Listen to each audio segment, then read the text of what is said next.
নমস্কাৰ অসমীয়া YouTube channel ঘৰ জয়িতীলৈ আপোনাক স্বাগতম জনাইছো।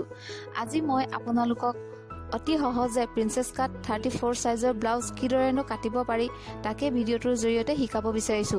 আশা কৰো আপোনালোকে ভিডিঅ'টো চাই ব্লাউজৰ কাটিং শিকিব পাৰিব আৰু নিজেও এনেদৰে চিলাই পিন্ধিব। আহক এতিয়া ভিডিঅ'টোলৈ আগবাঢ়ো। প্ৰথমে ব্লাউজৰ দৈৰ্ঘ্যটো নিৰ্ণয় কৰি ল'ব। মই এইটো 14 ইঞ্চি দৈৰ্ঘ্যৰ ব্লাউজ চিলাম, গতিকে মই 15.5 ইঞ্চি দূৰত্বত ফুট দিছো। চাওক মই পেপাৰখনৰ দুটা সাইডত দুটা 15.5 ইঞ্চি দূৰত্বত ফুট দিছো আৰু এই দুইটা বিন্দু মই একেলগ কৰিছো। ব্লাউজটো কিমান দৈৰ্ঘ্যৰ ৰাখে আপোনাৰ নিজৰ কথা, কিন্তু তাৰ লগত সদায় 1.5 ইঞ্চি এটা যোগ কৰি ল'ব, কিয়নো এই 1.5 ইঞ্চিটো পিছত চিলাওঁতে মুকুটাই চিলাওঁতে তাত সোমাই যায়। এতিয়া মই কান্ধৰ জোখ ল'বলৈ কান্ধৰ বাবে মই 5.5 ইঞ্চি দূৰত্বত এটা বিন্দু দিছো। পুনৰ মই তললৈ আৰু এটা 5.5 ইঞ্চি দূৰত্বত এটা বিন্দু দিছো আৰু এবাৰ দুইটা বিন্দু একেলগ কৰিছো। 5.5 ইঞ্চি 34 সাইজৰ ব্লাউজৰ কাৰণেহে, প্ৰত্যেকটো সাইজৰ ব্লাউজৰ কাৰণে কিন্তু মেজাৰমেণ্ট বেলেগ বেলেগ। এইটো হৈ গৈছে। এতিয়া মই ডিঙিৰ বহল নিৰ্ণয় কৰিম।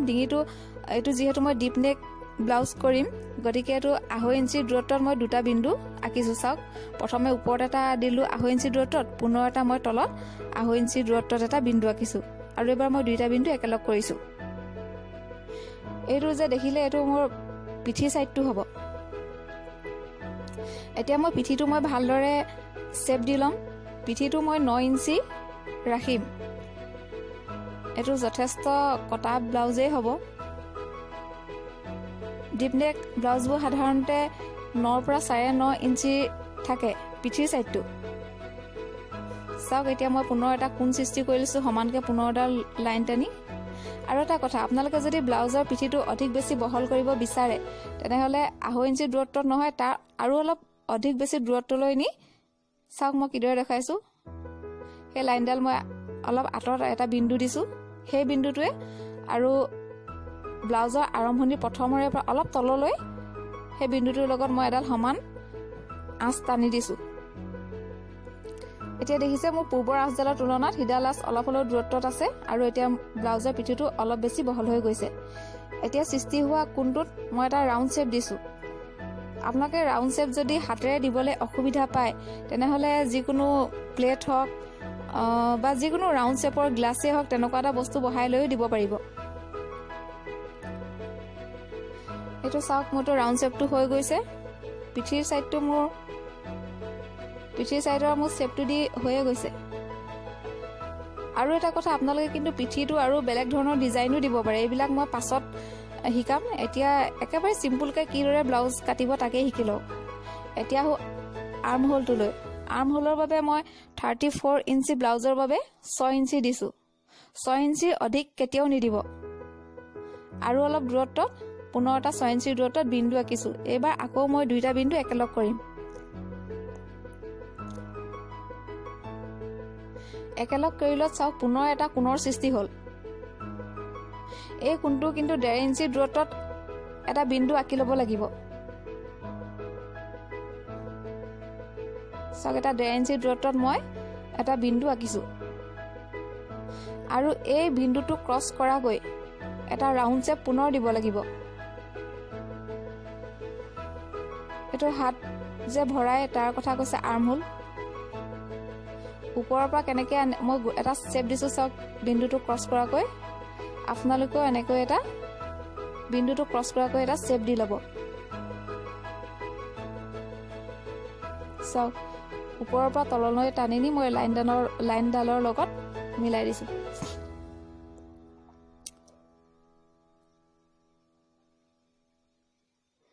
এইটো মোৰ শ্বেপটো হৈ গৈছে। আপোনালোকে নতুনকৈ কৰোঁতে হয়তো অলপ অসুবিধা পাব পাৰে, দুই এবাৰ কৰিলে কৰিব পাৰি যাব। আৰু যদি অসুবিধা হয় তেনেকৈ যিকোনো ঘূৰণীয়া শ্বেপ এটা লৈ ল'ব। এতিয়া ব্ৰেষ্ট কিমান সাইজৰ দিব, যিহেতু এইটো 34 সাইজৰ হয়। 34 সাইজৰ বাবে লাগে 8.5 ইঞ্চি, কিন্তু 8.5 ইঞ্চি যদি আমি ব্লাউজটো চিলাই মাৰ্জিন দিওঁ তেতিয়াহ'লে অধিক বেছি টান হ'ব। গতিকে এটা লুজিং হিচাপে আমি 0.5 ইঞ্চি এড কৰিম 9 ইঞ্চি 9 ইঞ্চিত আমি চিলাই মাৰ্জিন দিম আৰু তাৰ লগত 1.5 ইঞ্চি 1.5 ইঞ্চিটো এই কাৰণেই দিয়া হৈছে যাতে ভৱিষ্যতলৈ যদি ব্লাউজটো বহল কৰিব বিচাৰে তেতিয়াহ'লে সহজে বহল কৰিব পাৰিব আৰু কমৰৰ ক্ষেত্ৰত 0.5 ইঞ্চি মাইনাছ কৰি 10 ইঞ্চিত এটা বিন্দু দিম চাওক ওপৰটো হ'ল 10.5 আৰু তলৰ কমৰটো হ'ল 10 এই দুইটা বিন্দু এতিয়া একেলগ কৰিম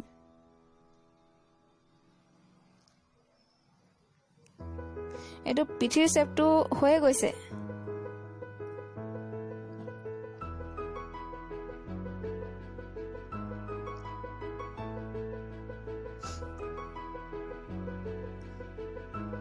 চাওক মই আকৌ এবাৰ দেখাই দিছোঁ এইটো গোটেই ব্লাউজটোৰ দৈৰ্ঘ্যটো লৈছোঁ মই 15.5 ইঞ্চি নিজৰ কথা কিমান দৈৰ্ঘ্য লয় আৰু কাণটো লৈছোঁ মই 5.5 ইঞ্চি আৰু যিটো ডিঙিটো যিটো গোল বহল হেতু লৈছোঁ মই 0.5 ইঞ্চি 0.5 ইঞ্চিতকৈ যদি অধিক বেছি দিয়ে তেতিয়াহ'লে ব্লাউজটো কিন্তু খহি খহি যাব আৰু আৰ্ম হোল লৈছোঁ মই 6 ইঞ্চি 6 ইঞ্চি লৈ এটা 1.5 ইঞ্চি কোণ কৰি এটা ৰাউণ্ড শেপ দিছোঁ চাওক এইটো এটা ৰাউণ্ড শেপ দিছোঁ আৰু মই পিঠিটো লৈছোঁ 9 ইঞ্চি সেইটো নিজৰ কথা কিমান ব্লাউজটো আপুনি ডিপ কৰে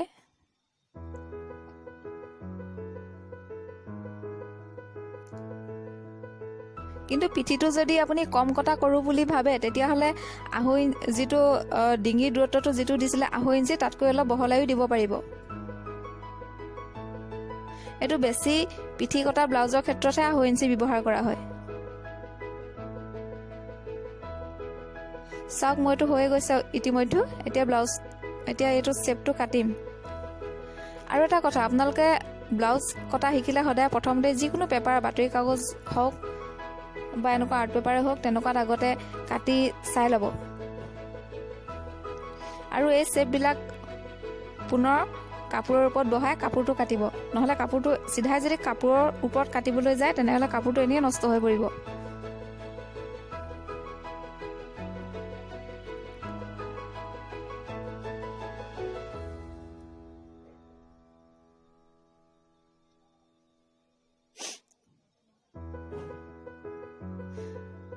আপোনালোকে এই ভিডিঅ'টো প্ৰথমবাৰ চাওঁতে বুজি নাপাবও পাৰে এবাৰ দুবাৰ সম্পূৰ্ণ মন দি গোটেই ভিডিঅ'টো প্ৰথমৰ পৰা শেষলৈকে চাব তাৰ পিছতহে আপোনালোকে কাগজ ব্যৱহাৰ কৰি নিজে কাগজত কাটি চাব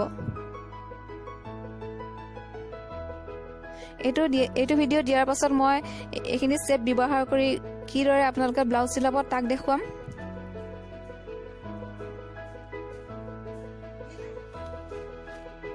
আজি মই আপোনালোকক এইটো প্ৰিন্সেছ কাট ব্লাউজ দেখাইছোঁ আপোনালোকে যদি ইচ্ছা কৰে শিকিবলৈ ডাবল কাটৰি ব্লাউজো শিকিব বিচাৰে তেনেহ'লে আপোনালোকে কমেণ্ট কৰিব মই ডাবল কাটৰি ব্লাউজো কিদৰে কাটে কিদৰে চিলাই মই ভিডিঅ' আপলোড কৰিম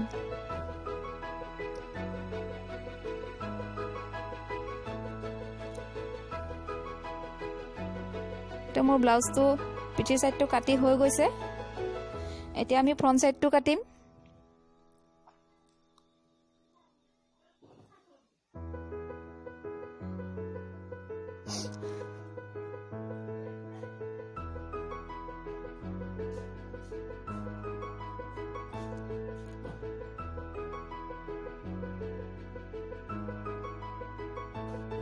ব্লাউজৰ ফ্ৰণ্ট চাইডটো কাটিবৰ বাবে মই পুনৰ এখন বগা পেপাৰ লৈ লৈছোঁ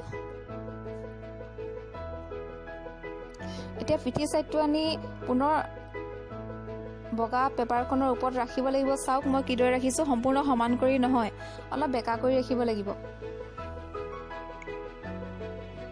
চাওক কিদৰে ৰাখিছোঁ ওপৰৰ ফালেও অলপ ঠাইত হ'ব এতিয়া ইয়াত 0.7 সম্পূৰ্ণ 1 ইঞ্চি নহয় 1 ইঞ্চিতকৈ কম 0.7ত এটা বিন্দু আঁকক এটা বিন্দু আঁকি যিটো বেক সাইডটো আছিলে বেক সাইডটো সেই বিন্দুটোৰ লগত লগ লগাই দিয়ক আৰু ওপৰৰ ফালে অলপ পিঠিৰ সাইডে চাওক তাত হেতু আকৌ কাগজখনৰ লগত লগ লগাই দিয়ক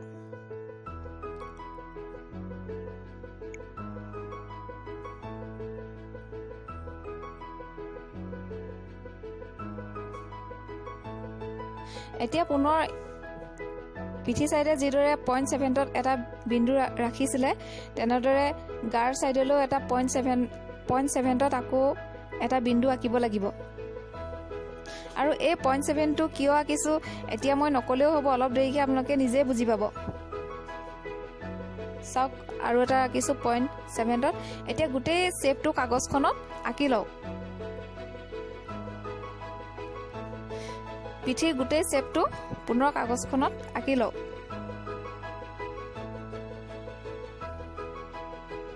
এইটো মই আঁকি হৈছে।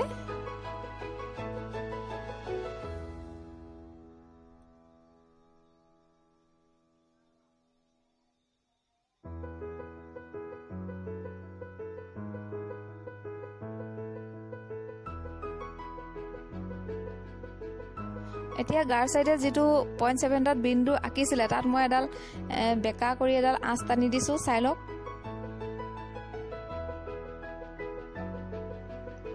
আৰু পুনৰ দুইটা 0.7 একেলগ কৰি পুনৰ এডাল সমান ৰেখা টানি দিছোঁ। হৈ গৈছে এইটো পিঠিৰ শ্বেপটো আঁকি। এইটো কিন্তু পিঠিৰ শ্বেপটোহে, মই এতিয়া ফ্ৰণ্ট চাইডটোহে তৈয়াৰ কৰিম।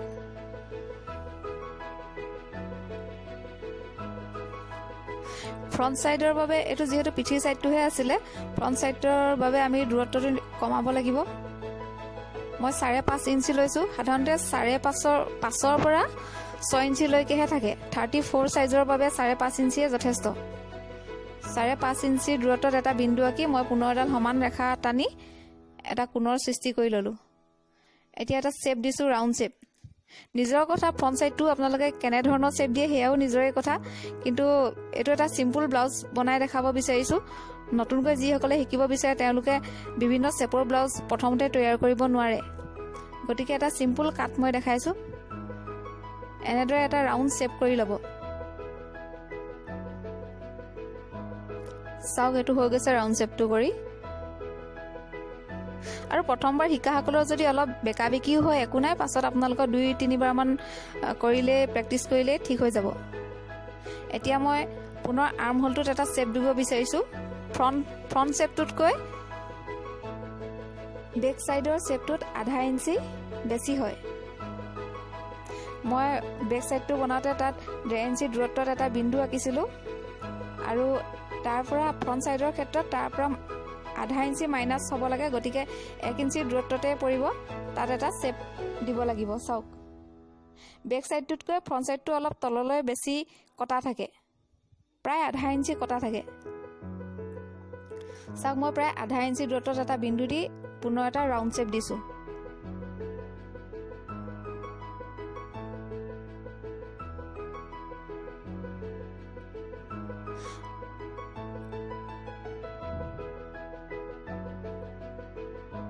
এইটো মোৰ শ্বেপটো দি হৈ গৈছে। পিঠিৰ শ্বেপটোতকৈ এইটো প্ৰায় 0.5 ইঞ্চি অলপ তলত আছে। এইটো চাওক।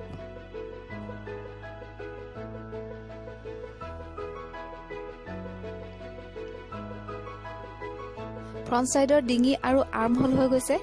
এতিয়া আহোঁ ব্ৰেষ্ট চাইজলৈ। ব্ৰেষ্ট চাইজৰ বাবে কান্ধৰ পৰা ফিটাডাল আপোনালোকে পোনকৈ টানিব আৰু তাত 10.5 ইঞ্চিৰ এটা বিন্দু আঁকিব। আৰু এইটো চাইডৰ পৰা মই যি ধৰণে দেখাইছোঁ সেইফালৰ পৰা কৰি পুনৰ 3.6ত এটা বিন্দু আঁকিব। এটা কথা মনত ৰাখিব, 3.6 আৰু 10.5 এই দুইটা বিন্দুৱে ইটোৱে সিটোক কাটিব লাগিব।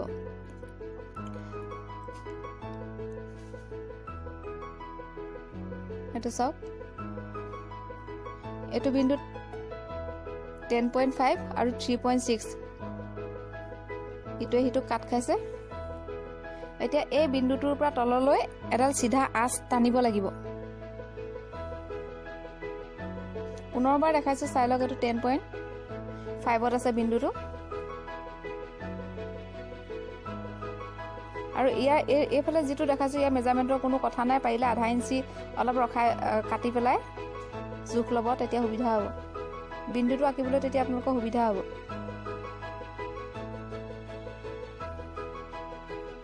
চাওক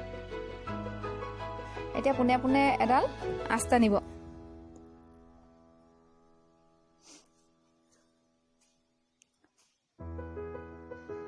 এই চিধা আঁচডালৰ তললৈ পুনৰ আৰু 1 ইঞ্চি বৃদ্ধি কৰি আকৌ এডাল আঁচ টানিব। চাওক এইটো 1 ইঞ্চি দূৰত্বত এটা বিন্দু আঁকিছো আৰু পুনৰ মই আঁচডাল জইন কৰি দিছো। এতিয়া ত্ৰিভুজ আকৃতিত পুনৰ এবাৰ আঁচ টানক। মই যিদৰে আঁকিছো তেনেদৰে আঁকিব।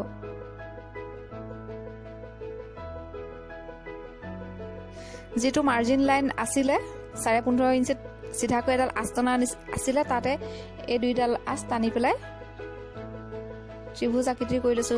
দেখিছে আপোনালোকে? এতিয়া যিডাল সমান লাইন দেখিছে সেই লাইনডালৰ আধা ইঞ্চি ওপৰত পুনৰ এডাল আঁচ টানক। আঁচডাল চুটিকে টানিলেও হ'ব।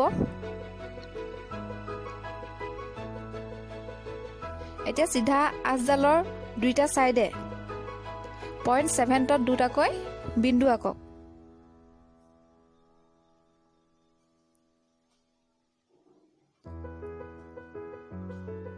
তাৰপিছত সেই বিন্দু দুটাৰ পৰা তললৈ আঁচ টানি জইন কৰি দিয়ক। এতিয়া পুনৰ 10.5 ইঞ্চি দূৰত্বত টনা বিন্দুটোৰ লগত আকৌ এডাল বেকা আঁচ টানি জইন কৰক।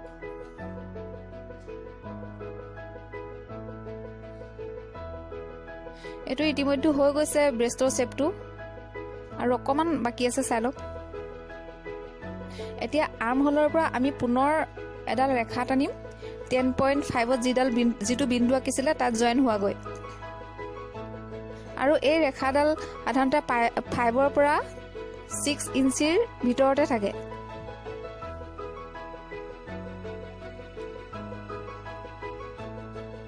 পাঁচৰ পৰা 6 ইঞ্চিৰ ভিতৰত এটা বিন্দু লৈ পুনৰ চাওক কেনেদৰে জইন কৰিছো, তেনেকৈ এডাল আঁচ টানি দিব।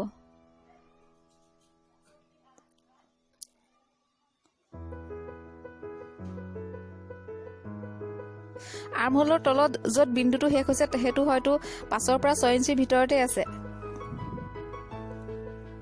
আপোনালোকে ফিটা ব্যৱহাৰ নকৰিলেও তেনেকৈ যদি আপোনালোকে এটা চেপত যদি লৈ যায় তেতিয়াও সিমানটো দূৰত্বতে বিন্দুটো পৰিবগৈ।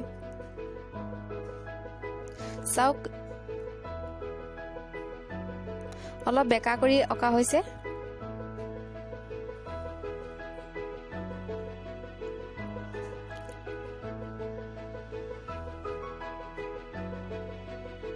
এইটো চেপটো দেখিছে, এই চেপটো এতিয়া কটা হ'ব।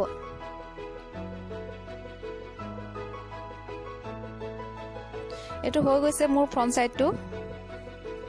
প্ৰিন্সেছ কাট ব্লাউজত সাধাৰণতে ইমান অধিক বেছি কাটিবলগীয়া একোৱেই নাথাকে। ডাবুল কাটৰি ব্লাউজতহে বেছি পৰিমাণে কাটিবলগীয়া হয়। এইটো হৈ গৈছে, চাওক এতিয়া চেপবিলাক কাটিম। আপোনালোকে পুনৰবাৰ কৈছো, ব্লাউজ চিলোৱাৰ আগত সদায় প্ৰথমতে পেপাৰ কাট কৰি ল'ব।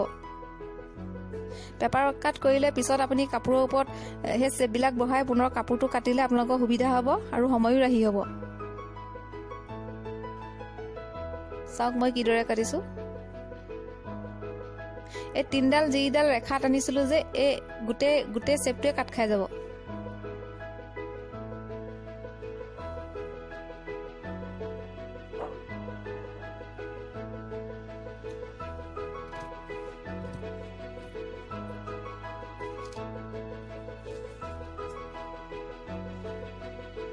মই এই ব্লাউজটোৰ ফ্ৰণ্ট আৰু বেক চাইড দুইটা কাটি দেখাইছোঁ, কিন্তু মই হাত দুখন এতিয়ালৈকে কটা নাই।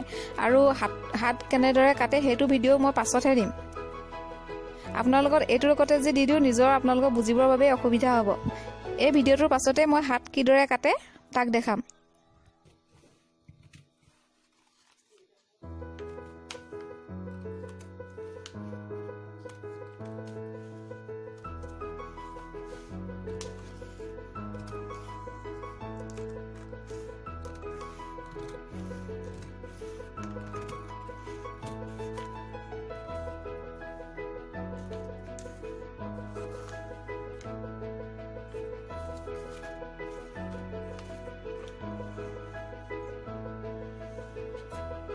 চাওক মোৰ দুইটা চেপ এটা চেপ কাটি হৈ গৈছে আৰু এটা অলপ ডিঙিটো কাটিবলৈ আছে। এতিয়া এই সাইডৰ যেটো আপোনালোকে অলপ যদি জুঙা যেন দেখে তেতিয়াহলে অকমান কেচিৰে কাটি অলপ ৰাউন্ড শেপ দি দিব। এটো চাওক মই কিদৰে কাটিলো তেনেদৰে অকমান ৰাউন্ড শেপ এটা দি দিব। এটো হৈ গৈছে কাটি। এতিয়া ডিঙিটো কাটিব লৈছো।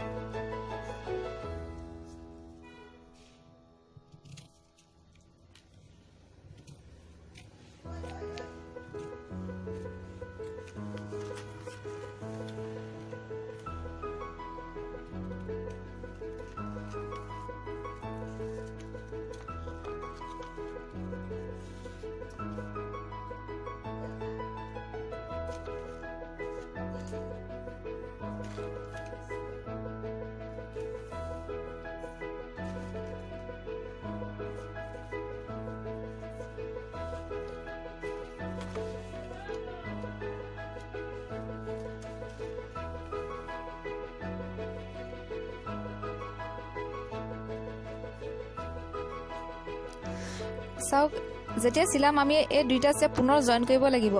অকল সিধা এনেদৰে কাটি পেলাই জয়েন কৰিলে নহব, অলপ বেলেগ কিবা এটা কৰিব লাগিব। হেতু মই পাছত যেতিয়া কাপোৰত কাটি দেখাম তেতিয়া আপোনালোকক শিকাই দিম।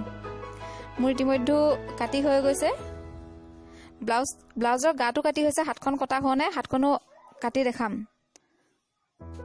আশা কৰো আপোনালোকে ভিডিওটো চাই 34 সাইজৰ প্ৰিন্সেছ কাট ব্লাউজ কিদৰে কাটে আপোনালোকে তাক ভালদৰে শিকিব পাৰিলে। আৰু যদি ভালদৰে বুজা নাই মোক কমেন্ট কৰিব।